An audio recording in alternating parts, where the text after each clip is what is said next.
Mbaniriza yenze kanka Capital wa TMO online television tutera jiberako ne munango ono mu yero Joseph Chamale Mirundi senior mutabani wa Mole n'amatovu Mirundi zako John Mirundi yatusedda okubanga atukubira torch mu nsonga z'ebyobufuzi naye kansooka empiseewo ekirango kire kirango kigenda eri bannaffe mwe nabadde batugoberera ku mikutu egya Facebook naddala page yaffe badde eyitibwa Joseph Chamale Mirundi.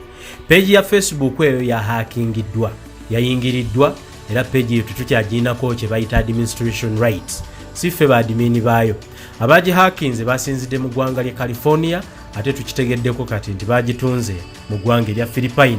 Kale tubategeeza nti abadde alina byokimayo ebyaffe bye tuteekako unfollow that page eno page mulaba yahakingiddwa temugifollowinga ne byonna ebiddamu okukolebwako twagala okubategeeza nti tetubimanyi okwongera okubeera nga tuli Sekiwa twaguddewo amuwa Sekiwa page etagenda kuddamu kuyingirirwa mbeera eyo era yeeno kakati tubasaba mwena mu following page ya Facebook eno kutujja okubayisizanga obubaka obwenjawulo bwe tubadde tubateera ku page eri ku kulu tweyongeddeko munnaffe ali emabega mu byuma eno mujja kuba mutegeera maaso awo naye nga njogera okubategeezaako nti mutabani wa Mole n'amatovu Mirundi atuuse okuba wa dozia endala ekyolwaleero nno kyanjawulo analysis ya kika kya waggulu kambeere nga nzigulawo ababuuzeeko kozi tabuuza kambeere nga nzigulawo ababuuzeeko tulyoke tutandike analysis y'olunaku olwaleero. Ekyolwaleero kyanjawulo kubanga kuliko abaagala okubba mutabani we Hamu.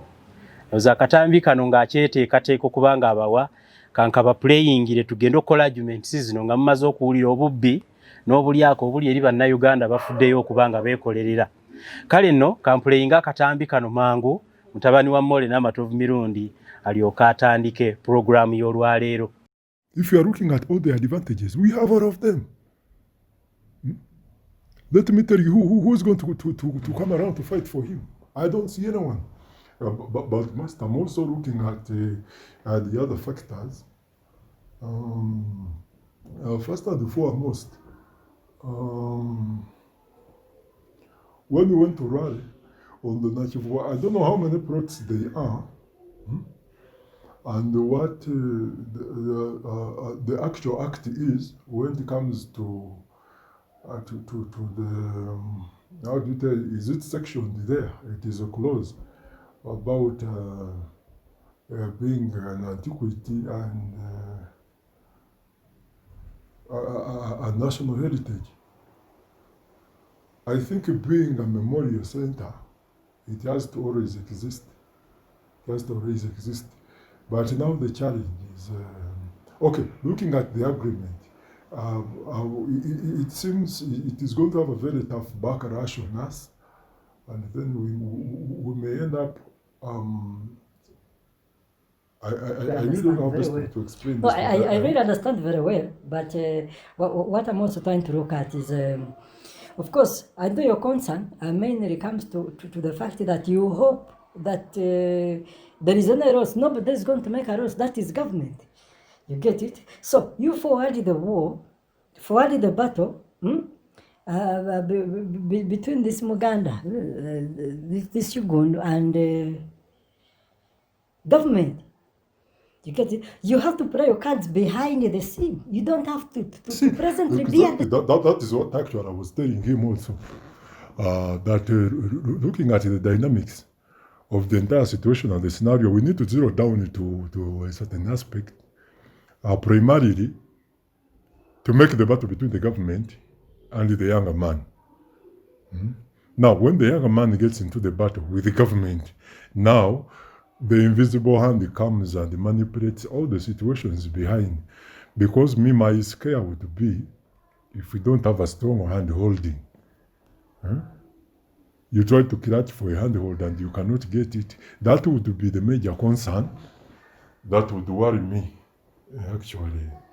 But if that doesn't exist, then we can manipulate all the best, all the rest, because you try to look to check the dynamics and the semantics of the entire case. You look at the document, the bank, the Diamond Trust, the bank provided all the details.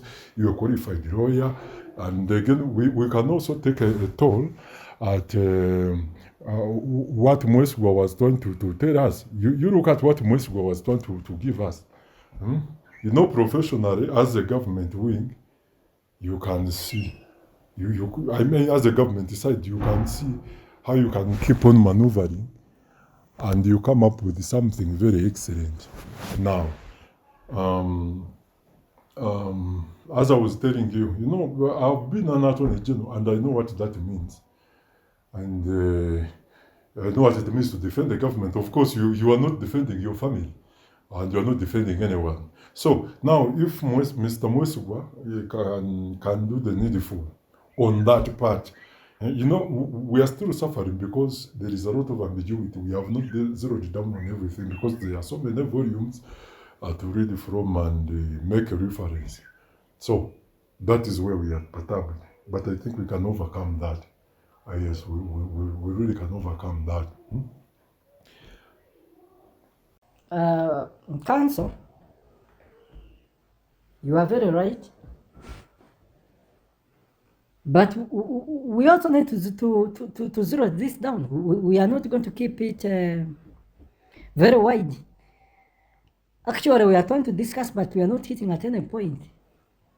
And my suggestion would be, now, if there is going to be a face-off that there is a debt wrong, and there is a claim that somebody has been cheated for almost 10 years, yeah, you know what that means? It goes into specific auditing, and there is need to be a special commission, a special team. And at the end of the day, I think Parliament will have to be involved, because now, if this one is considered to be one of the biggest players in the economy of the country, it is a public concern. It is a national interest. It is a national concern that at one moment in time it has to get to the Parliament. Now, that is the first hurdle we have to jump. Then immediately after that, as the Attorney General is supposed to do their role, we need a political influence, because these are judges. They are not God-sent people. They are people appointed by the president. Are you getting it? Now, being that these are the people appointed by the president, now we need to know the influencing hand, where this young man can lead on, can have a push, a very strong push. What am I trying to discuss? Tweyanziza nnyo mwenna abalabi obawulidde akatambi kano. Mzee, ensi neeraliikirivu ku tekinologiya ono bw'anaagenda ng'ayingira mu ggwanga lino. Tosuubira abantu balala mu misusing-a. Eggwanga lyalibadde wala nnyo. Naye gurupu y'abamafiya eno eringa stomach wounds. The Baganda have a proverb.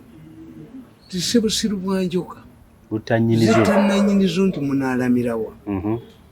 Stomach worms, the spirit of stomach worms forces them to kill their host, forgetting that they're stuck inside the belly of their host. Bateebereza abasajja ekisaawe ekyo mu mawanga amalala kyekyalibadde ekimu ku bintu celebrations ez'emyaka gya Museveni Hassan Mwitaano. Uganda nsi ya byamizannyo yaki, naye bakipulaningira kukimubbako, bapulaningira kumulemesa, bapulaningira kumubba, bapulaningira kumubbira mu banka, ekisaawe bakiremese, si kukikola kukibba. This is where the crisis is. Bwe bakibba bakitwala wa? Abatunda. Bo ne bakitunda. Era muteringi yo. Nti omu ku balooya abali mu musango guno mulina ng'alagira abalamuzi. Ngenda kumwetikka mutwale wa president. Ngenda kumukuba wonna ajja kukwata ettaka. Mpulira. Yes. Ebyuma byennina tewali kwe bitakwata. Anti ye ware y'abantu bagamba singa binaagwa kwa abimisuzinga mu ggwanga lino. Abimisuzinga. Bamukwatirawo. Mpulira. Nze nina acid. Kayigula yampa ebbaluwa okutambula n'asidi. Mwali mulabyeko gw'omwokeza.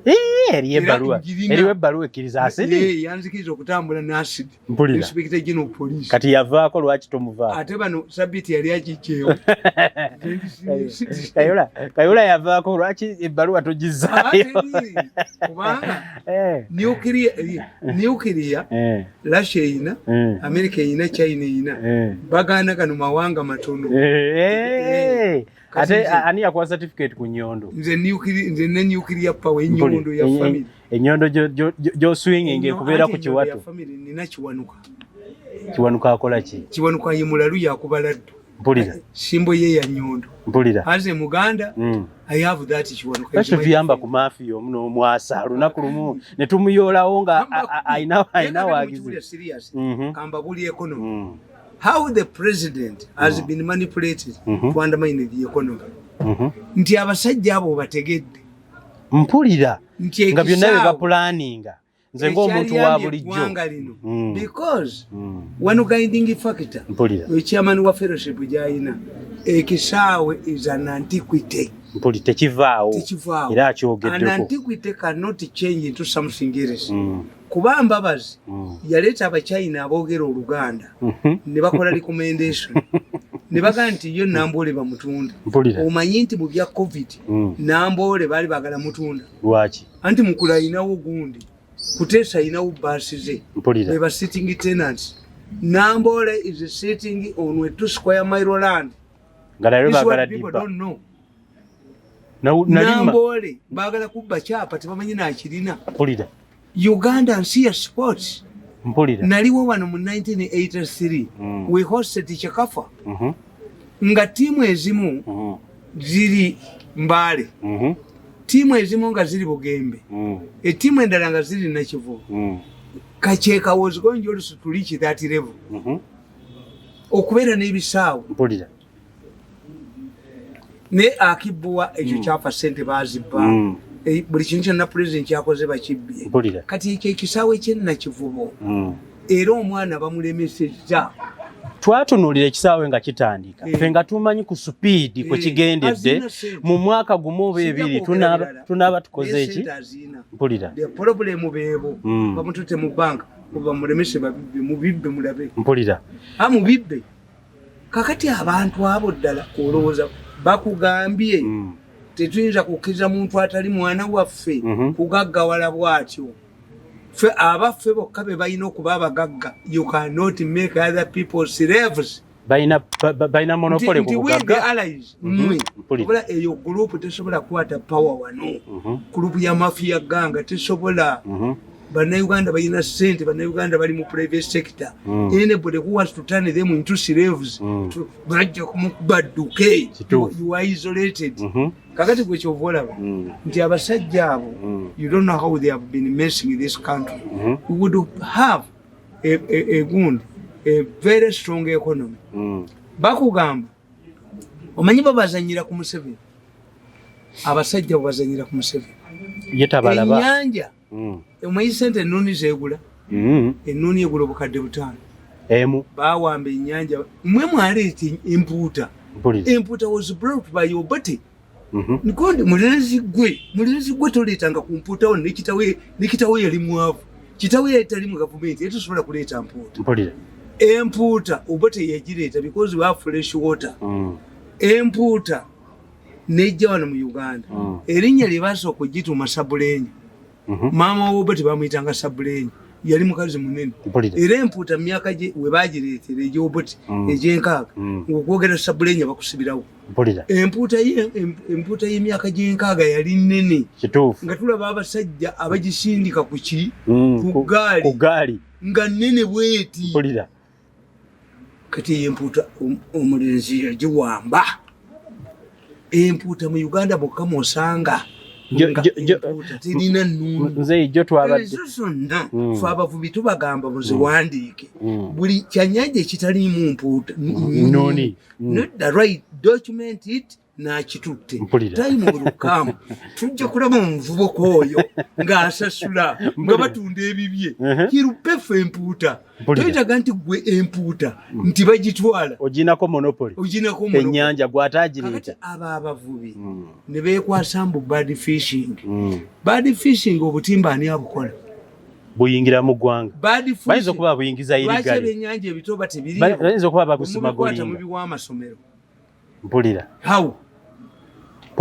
bw'oba olwanyisa amasanga enjovu amasanga gemukutte mwokya naye wano mu Uganda baga enjaga ekwatiddwa ebalirirwamu emiliyoni 500,000 enjaga yuvali enjaga wagibaza otya kujjako ng'ogitunda otegeera otya nti no ya biliyoni bweziti bwe bavaawo ne bagenda mu nte a mafia does not to have a tribe, a mafia does not have a clan.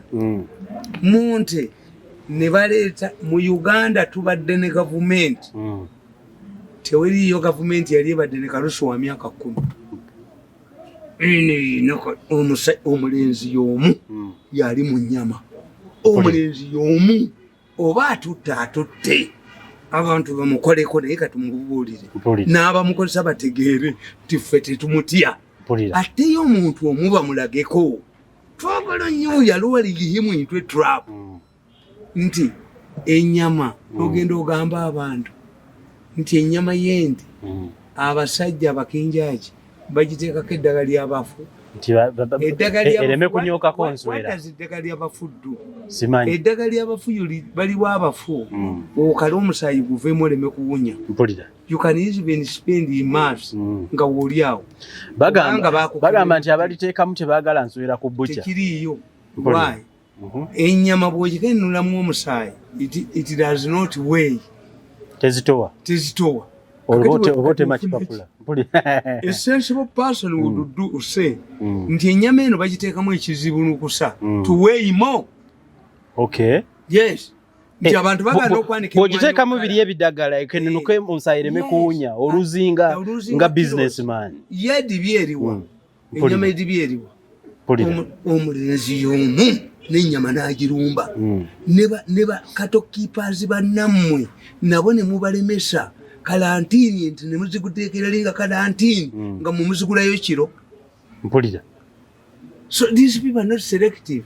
Ennyanja emaze okutwalibwa ente zitwaliddwa ezaabwe batugamba nti abaana bazaalibwa basatu ddungu yeddungu lya bwikale eyasigala omu yeddungu lya bwikale wa ddungu abeera mu ddungu kyobalaba omuganda bwatta ensolo aga ddungu ayizi mukaso w'ennyanja n'ekiwanuka omulalo ennyondo gy'embeera nayo ye mukubi wa laddu be baana basatu. Kakati kankubuuza omuntu abeera etya noga nti ennyanja gw'ogirina ssebo n'eddungu era ebisolo nabyo gw'obirina n'owamatuke ne bizinesi nga nazo oli katonda are you God? How can you control? Ye mukasa w'ennyanja ye kiwanuka omulalu yeddungu w'ensiko mpulira bagundi mulimbye abantu ba Uganda babagumiikiriza ebbanga ddene naye Museveni kaaveewo ekyabike oli okulaba omulenzi bw'adduka ne galubindize n'amuwaga. I'm telling you, you kill me, you not kill the idea. One day, when you are seated in exile, you will know that this man was not an enemy. Temuyinza kusuffocatinga abantu to such a level. Eyokubeera nti buli kimu bakugambye engoye zijja kutundibwa nga night does not have capacity. Waliwo ekikampuni ekirala ekifu simanyi bakiyitaani kye baatwala wano ebugoloobi ekyo ate kibbi nnyo. We donate them our cotton tewali ngoye ze bakola for export. Kati baagala b'Abachina bajje wano batwale engoye manye baleete engoye zaabwe abaana bonna ababadde batunga ebyalaani Museveni. That's why at times I fail to understand Museveni. Mao Setongo yagamba 2 feet forward 1 feet backward osigala kimu. Kakati Museveni amaze okutendeka abaana ebyalaani ate atugamba mwenwe tuzikule munna ate etalina ayina batendeke wandege yateekawo ebyalaani ebyenjawulo naiti luterina. Nze nagamba ekintu kimu nti President Museveni ajja akola ekintu eki one affirmative action. mpulira Museveni agambe nti abaana abasomera mu masomero ga gavumenti uniform gavumenti yegibawo. mpulira Eyo nayitirwa jajijjayo naye nga tutegedde nti ekola engoyi. mpulira Kubanga mu Uganda bwe kye batamanyi tuyina kye tuyita feasibility study. Feasibility study teri political. okutunuulira bizinensi oba enaakola oba teekole. Nti bwe mba ŋŋenda kubanga olina okusooka okutegeera what are the sources of money. Sources of money inheritance ngeza bakabaka ba Saudi ngeza Queen. mpulira Those who are produced money abazeekoledde ba Bill Gates aba technology n'abasika abazisikira naffe abazinoonyeza waliwo n'okwewola borrowing mu institutions. mpulira Kakati tubuuza nti omusajja bw'amala okufuna ssente a businessman in London, a businessman in New York, a businessman in Tokyo, bw'amala okufuna ssente nga ayita bamirundi be, where should I invest in money? In East Africa. mpulira Nga bamubalira Rwanda is stable, corruption is less, naye is a one man show. Kubanga tukubuulira ffe ba experts, I tell you. mpulira Naye nkubuulira nti Uganda abantu bayo balabufu nnyo baki, but the problem corruption w'amaanyi nnyo. Half of the money you have will be stolen. Zijja genda mu nguzi. mpulira Ate factory ejja kutunda bajja kuleetanga ebifuba bitabulemu tibikolebwa amakampuni gano ne baleeta ebifu ne balimba abantu. Kakati omusajja n'akubalira Tanzania yakakyusa abakulembeze emirundi has changed the leadership. It's probably is stable naye abantu bayo they are conservatives. mpulira Kenya, yes, it has a vibrant economy, the largest in East Africa. Naye ina political turbulence. Tibuli kaseera bakyusa political party but you cannot understand. Kakati Ruto ani. Where do you put the factory? I put the factory in Tanzania. why Political stability. Because bakyusiza ba president nga basigala bali peaceful. I can export to all of the East African countries. mpulira This is what they see. why not Uganda? Bwekibanga ennyanja mukumya ebyennyanja ne biba bingi. You tell me why is it that fish factories are relocating? Ekitegeeza bano abafere ababbi ate nga Victoria esinga waffe be babyetwalira ebweru kubanga bo buli kantu konna buli kamu konna bwe bali emmere enkoko n'obukunkumuka babuyoolayo. Kakati kankubuuliza what people don't know. Abazungu bwe bajja wano baatunuulira abaddugavu nga bakalira ebyennyanja smoking. Abazungu tebaategeera tekinologi w'abaddugavu gye bakaliriramu ki byennyanja smoking. Kakati because fish and beef eyali emmere yaabwe baategeera abazungu ti if you allow abaddugavu bano ne bakalira ebyennyanja tebajja bituguza ddondolo. For us we can buy fish ne tubiteeka mu refrigerators oba ne tubikuumanga bwe biti without smoking them.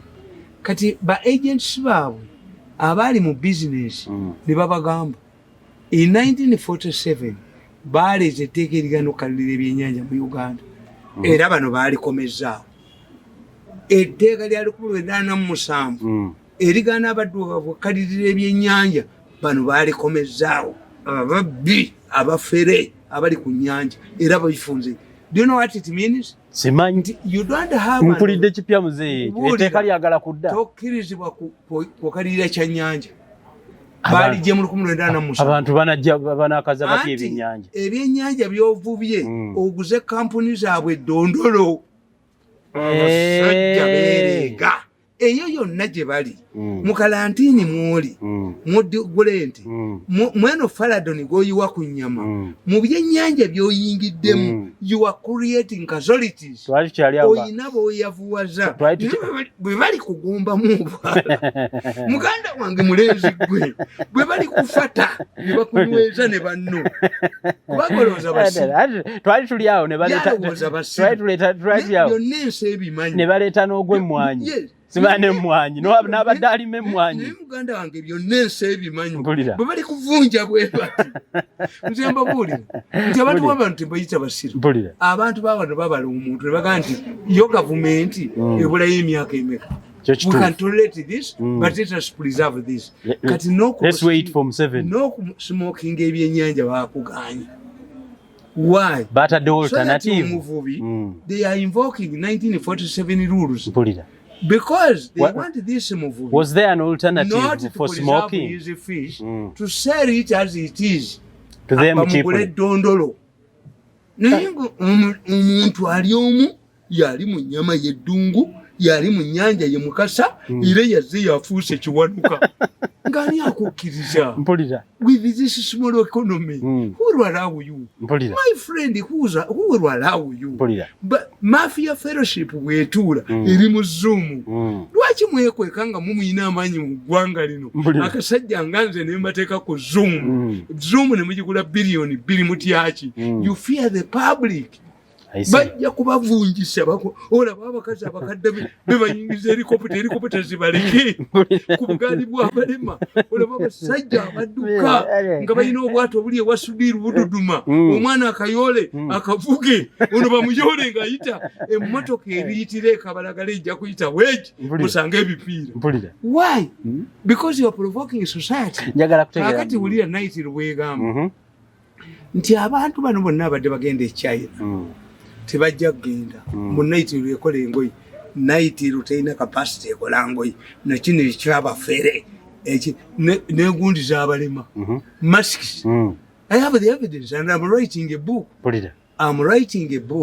how mafias are inciting the population to riot because they riot Ugandans are in the private sector abantu abo aba boda abantu aba takisi ab'omu butale balina abalimi tukita tutya nti tukita forward and bond linkages multiply effect a driver gets a kanabe ayoze motoka ye where they wash the car waliwo ekigere mu lokoni driver kyali anga alinde motoka ye waliwo omutunzi wa beer all of that money is generated from Kamunye namugwanja n'obujozi bwe n'obutamanya bwe namuwandiiseeko nti yeetisse omuzimu gw'obusiru olwaleero mbagambye ku makya the most foolish minister in the Museveni's government is Gitutu ono wa energy yasiga obusiru mu ggwanga era olwaleero bamuyise omukulu bamuyise luli yakolayo ebitali bituufu luli Kitutu yakola ebitali bituufu mu State House bamuyise kati lwaki ekifo takisuulawo nadduka waliwo $4 million President ayagala zigende mugundi mu energy twali mu energy kati mureya Gitutu ali under the influence abagoba Muloni that's why I said that these are idiots Muloni is an idiot Muloni Muganda why doesn't Muloni tell ono Gitutu bwabeera n'ono gundi mbu bawe simanyi agende bakwata abantu akwata banafu akulola yizeke webus ekobu web akuloyize webu kiyumba kya Nabbubi akwate kunzaala be bamuttirewo bamusuula ebutabika akulo akozesebwa bamafu kikyoyita omuzimu gw'obusiru eriyo omuzimu nga gwo gwa busiru kakati oyo omukazi president ziri $50 million bazibba z'amasanyalaze kati afunye an addition $4 million zitumbula amasanyalaze oyo omukazi noono omuwala gwe bayita Mutibwa omusoga gwe bakateekayo oyo omukazi bamafiya bamugamba zitwale mu meme bazibbireyo Gitutu maze okuyingiza mu home Gitutu nsigalidde mufulumya namugwanya yonna mubatajjayo omutwe olaba bajjayo emitwe kasi tolaba nze ndi nagisi nabaga nti ndi mbizi embizi teweta bwe mva ku leediyo yo oba ku TV biwedde todda mabega sidda mabega nembaga nze ndi nagisi bw'ogiyitako egitwako edduka ewunya bw'ogirinnyamu ewunya bw'ogikuba mugge nekusamukira ewunya nze ndi kiwuugulu kati Gidudu yagenda ekiwuugulu kikola kitya ate kibika katimbika Gidudu agenda Gidudu has been messed up ono muwala Mutibwa naye agenda Mutibwa yize Musoga who has been captured from day one omusajja ayagala masannyalaze mufeirinze pulaani ye agabawera bwereere omusajja abanaku muwala gwe Mutibwa boyogerako bonna abanene bwe bajja kukwata ku nkoona wasoma ki? Where did you go to school, Mutibwa, that you require there? You went there by accident. And I sympathize with this woman. Many people come to me. Somebody say, oh, you are Kadaga. Yes, even if he is a Kadaga daughter. Why? You are not performing to your expectations. I support in nursery. I would support Mutibwa if Mutibwa is being fought by mafias for implementing Museveni's directives. I see. But if Mutibwa is being used by mafias to divert the $400 million to Umeme to be eaten by the thieves, I will fight her. Gitutu njamukuba, gitutu yemazo muyingiza. Nzenza nnyo ludo. Gitutu muyingiza mu home. Gitutu ali mu home. Gitutu ali mu home. Alinda Kennedy. Alinda Kennedy mufulumye. I'm telling you. Mpulira. Kakati nze nkubulya negamba. Tikati ekyo kitegedde. Buli project ya Museveni nze kyenzija mu project ya Museveni kwafunira abantu. Kubasinziira okubba sente. Yes, the president has said, you people, you are importing your Chinese markets. Kakati bona ababbire bagamba, ffe tusobola okukola naye tetusobola kukola ngoyi. Ate nawandiika akatabo ku Bachina ne mbagamba. Ebyo factories mu bajjazo ki. If you want to be hated, tukiyita boke. Nakawandiika akatabo kange mwe kali mu mmotoka. Warning the Chinese. I said the British, these Europeans, the Americans have had a long stay in Africa. Why? They support a regime, but they disengage from a regime. Immediately it deviates from the American values. Nti buli mukulembeze ajja babeera naye. Bw'ava ku values ez'okukolera abantu nga bamuta. Amin was brought by the Israelis. Amin was hosted by the Queen, Birmingham Palace. Amin inaga when the Queen visits Uganda, I will revenge. Yenga agante I will reciprocate. Nga bazungu bangereza be bamuliko. Era yali Prime Minister wa Mungereza. Bwe yali Singapore yagamba. Most of the people who are making noise here about Rhodesia and South Africa and Namibia will not find their way back. Ngategeeza obuti. Obuti yali abakuba. But Amin immediately the British realized that Amin was not playing their card. Akubya abayindi akoze bamuta. By the time Amin fell, the same British sent here a Commonwealth team.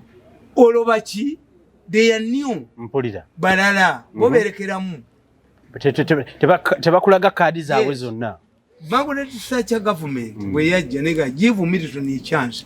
Kambabuli government ya Conservative Party eya Margaret Thatcher yali etaddewo etteeka ebungereza if Museveni arrives is identified in Britain must be arrested and handed over to the government of Uganda. Why? Yes, there is somebody who they thought was Museveni was arrested kwa airport. Bamugana nabagamba munkwatidde we are counting in numbers. You are number 40. Tugenda tukoza interview. We are carrying out to some statistical wound. But when they knew Tiobata agenda kugwa, baita Museveni. Museveni spent 6 months in London. Gobali bagalo kwata. Luli. Baba ne plan that B. That is such a government. That is a conservative government. Britain yayina an advanced training team in Uganda. The North Koreans had and the Tanzanian had. In fact, it was Cohen, a junior officer in the foreign department in USA, who raised the question of human rights violations in Uganda. Government yebungeza negamba there is confusion in Uganda.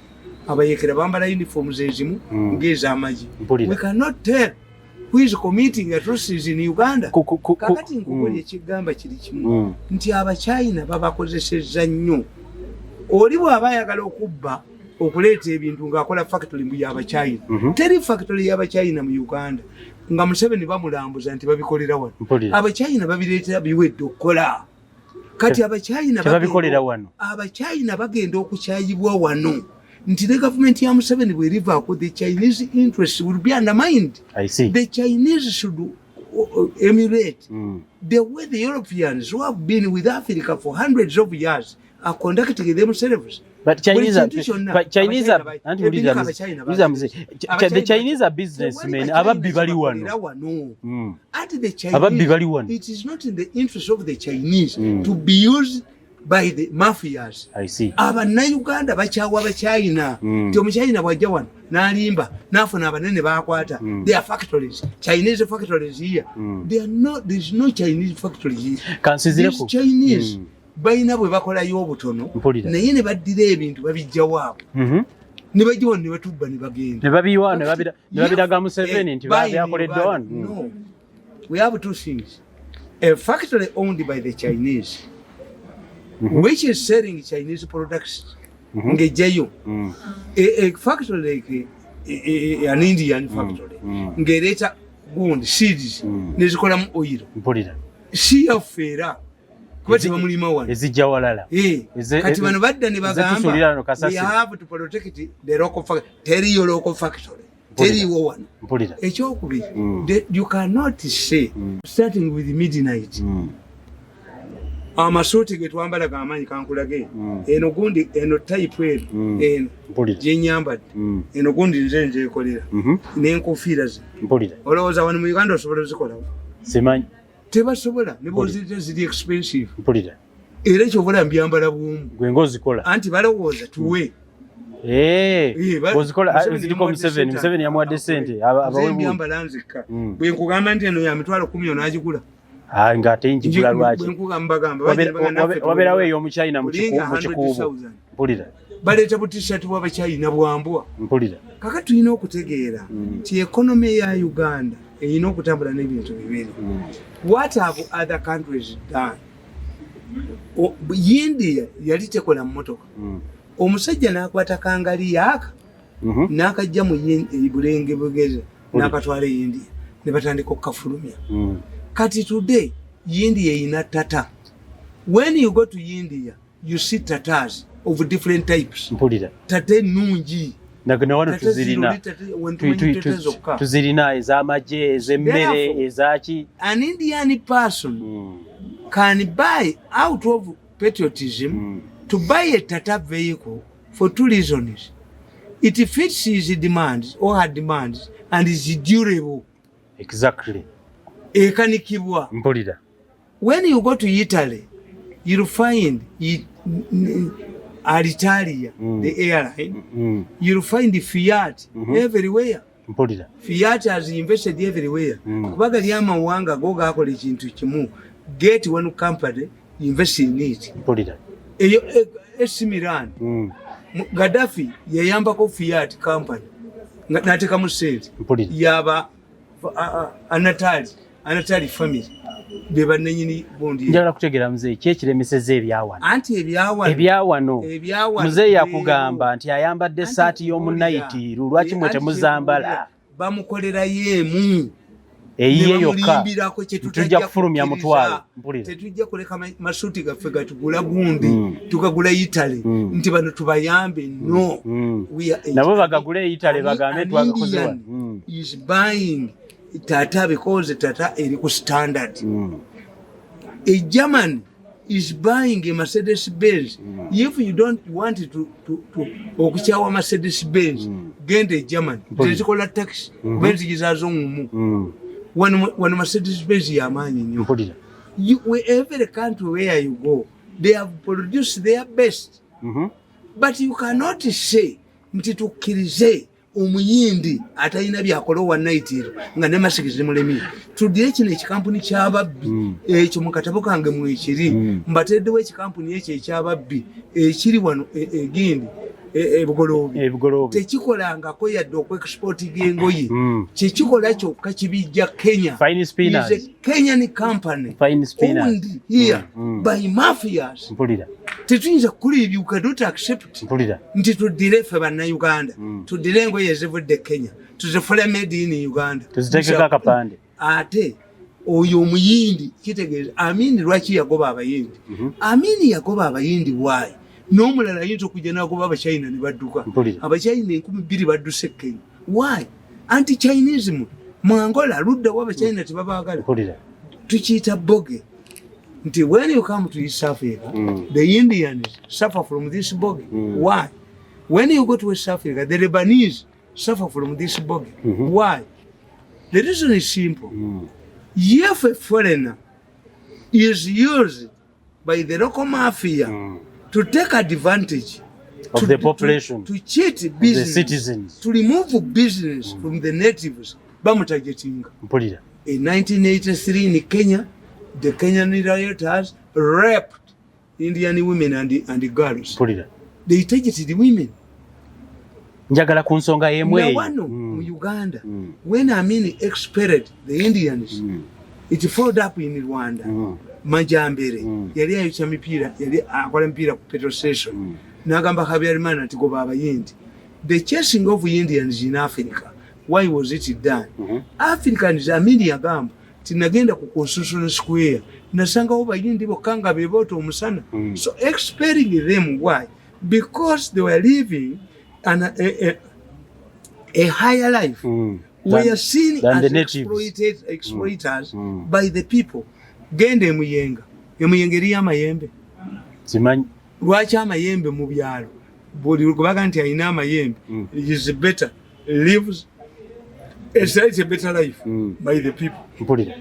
Lwaki baganda bokubaga nti obaloga gwina okubanga olina kusinda ekitegeeza nti bwe munaakozesa abachina ne mukozesa abayindi abannayitirwa abatalina kye bakola tuddire bannauganda baffe. And when these mafias are making such a decisions obusiru bwabwe tebwategeeza tibalambula kati ekyo ekisajja kikugaye kyagende nekivu emirundi emeka bwe bagende nekivu bagende ne facility ng'agenza okulambulayo byatunulya gondi zaalina muzikwateko mulabe oba muli basajja nedda hamu ne bwaba tandagidde eno self egun njogera tulabe akwata ku bizimbe ebyo basajjamu obujozi bwe baggwemu okulowooza nti tulina kubeera ba slaves. That's not Museveni. Njagala kutegeera the president ayagala nnyo abaana bano abayita baana bazzukulu be era president bw'aba ayogera akola comments ze. If the president was alone in this game singa ekyo ekisaawe kyaggwadda singa ekyegindi kyaggwadda ekyomwaluwa singa ekyawa kyaggwadda naye bano tebamwagala. Tubasabira Katonda basajja mmwe musuule Museveni babakwateko. Waliwo abaana babeera ku kyalo abaana abo ne bategomya ekyalo naye nga kitaabwe gwe batya abantu b'ekyalo ne bagamba edda Haji katumuziike naye Haji kakwera mu kabuli tukwate ku baana bano tubafate ekyo tebakimanyi. Njagala kubuuza muzeeyi ojja kulaba abakooto talking about oyogedde ku ojja kulaba nalina omutwe ogumulinga ebbulooga nga bw'atayingira Kongo Kinsasa aliko obuwoteri bwe bukutta omuliro ayogerera luddawo. Nedda abo abajoozi njagala nkubuli where do you see them? Wali. Wow. Era apart from kubakwata mpulira. Ono yusaba jozi talabikako atambula kironga musezi. Mpulira.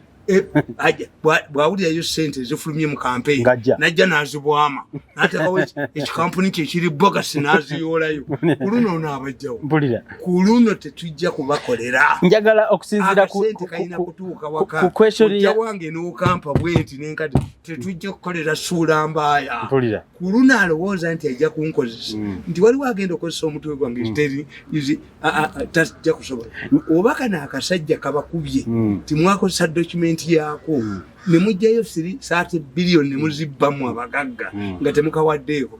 You think you can ewange okyasobola okujjayo nga tulina 20 billion nga document oli gye yakola mwagirirako 30 billion.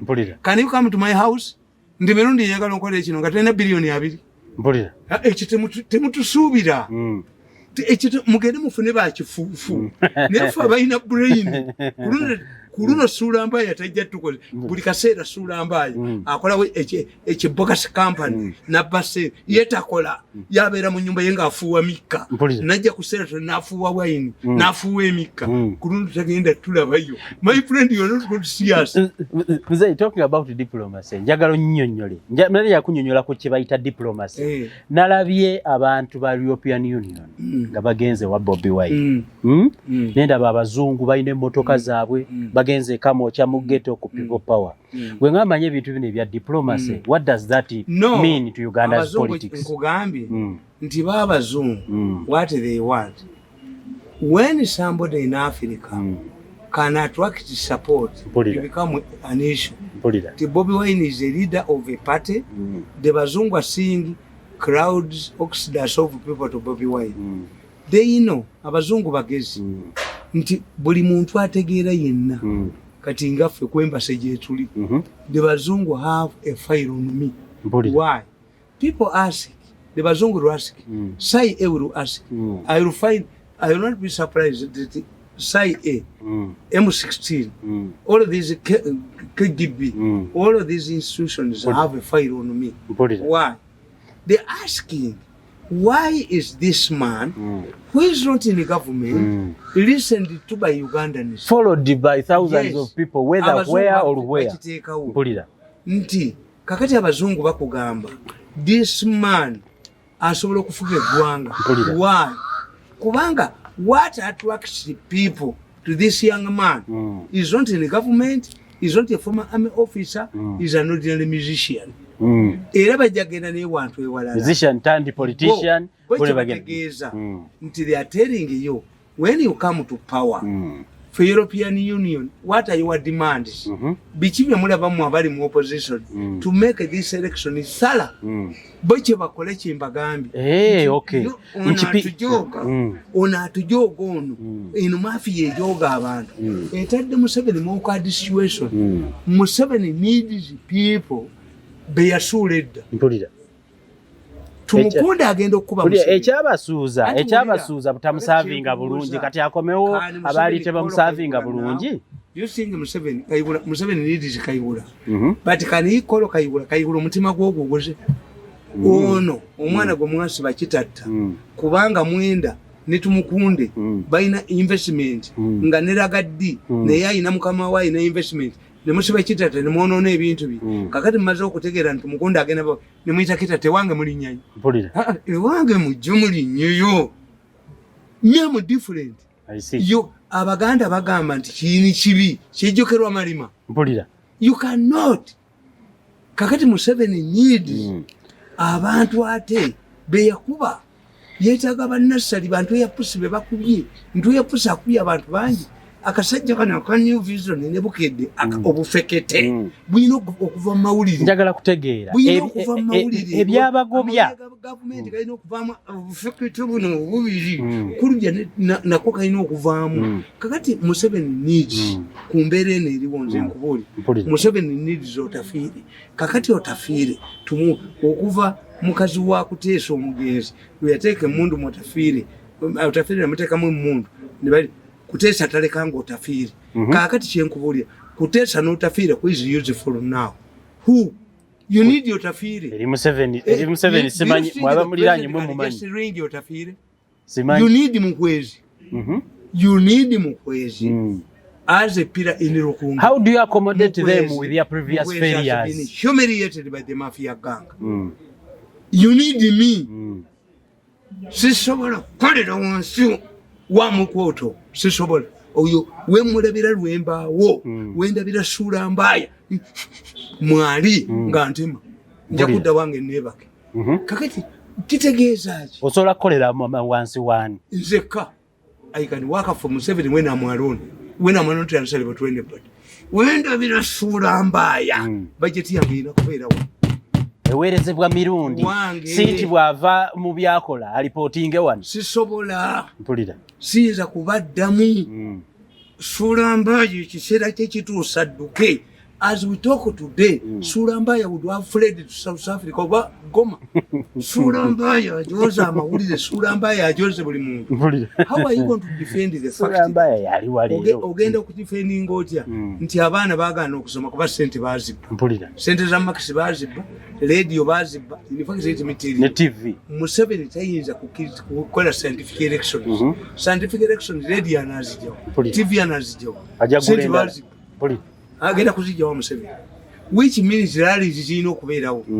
laali zijja kubeerawo at the end of the day kubanga bali abasajja bagerezezaamu nti batutta abantu ku nomination kakati ne basala amagezi mbwe electoral commission ebagambeko these are not yet students of a school you would charge these people the anity charge that minister with spreading the virus siku yali badde akyajingibwa na Minister of Health bill the Health Act yali kutekuba minister but when you refer them kuba bagezi bategeera nti tibategeera the electoral commission cannot handle anybody electoral commission handles you after nomination this is when you become a responsibility of the electoral commission kati bano abatutte abantu abangi mwakwata pastor yiga ne mumusiba tikuba agambye akawuka tekaliyo mutubuulira mutumemengerwa musimanyi mugondi mukungundi basanzemu babiri what do you do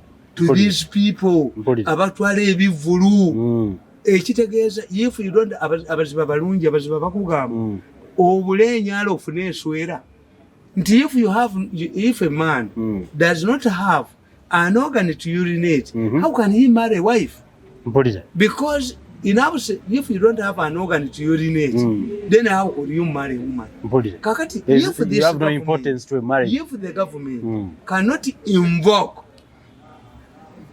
the Health Act to arrest those who are violating andi byetugambe ebyo nti mulimu abaana n'ebyana bwe balaba ng'owaabwe yamenye etteeka tewaliwo next time this is not next time tango doi hide your ugly head this does not involve NRM this is a health problem which must be handled by the Health Act not tanga this is not discipline this person has not brought non-members, non-leading members. If this man, an aspiring candidate, brings non-members, that is a violation of NRM rules. This person, anybody in NRM who comments about this is an idiot. Because these are criminals who must be handled like criminals under the Health Act. Si Tango Doi kujja gamba. These are economic professors. Tango Doi. The bringing of people to nomination, to pick nomination papers without observing the conditions standard operating procedures is a violation of the Health Act. It's not a violation of NRM regulations. So keep your ugly head and at least for the moment don't raise your ugly head because here you are not involved. Don't poke your ugly noise in this thing. This is health, yours is politics. Kakati bwe baba amaze ebyo bikola kitegeeza bajja na kuba enkuŋŋaana. They organize the seminars because bazeewo what about disciplinary action etekingiddwa because it is not a regulation. Ekyo kye bayita okunyigiriza nti abalamu basiba abammwe temubasiba kitegeeza akawuka tekaliiyo mpulira it means akawuka tekaliiyo baali baagala okugamba tubatwale Namboole babbe why is it where I told them that when you talk about Namboole, you are saying about millions because Namboole means huge numbers. Where is the huge numbers? The mafias wanted to grab Namboole using COVID-19. Kakati, the issue is you are not, the question is not elections. If you don't register high numbers of affected persons, when you violate the rules during elections, then allow elections proper. Never proceed as usual. This man comes, the chairman of the Electoral Commission. You are not needed. You are not needed. But this is his time. When do you need him? Yes, he will wait patiently. When these people come, get nominated, fulfill the conditions of the Electoral Commission, and they become members of your community who must abide by your rules. But if during the selections, Mirun John is selected to Bordeaux, St. Mary's, and other good schools, he does not qualify to be a student of Bordeaux. when that person who has been selected to be a student of Budo, before the term commences and he dies, do you say that Budo student dies in accident? Yes. They say, omwana abadde agenda okusomera e Buddo afudde. But when a student, even who has attended Buddo classes for the first one day, dies, omuyizi w'e Buddo yafudde.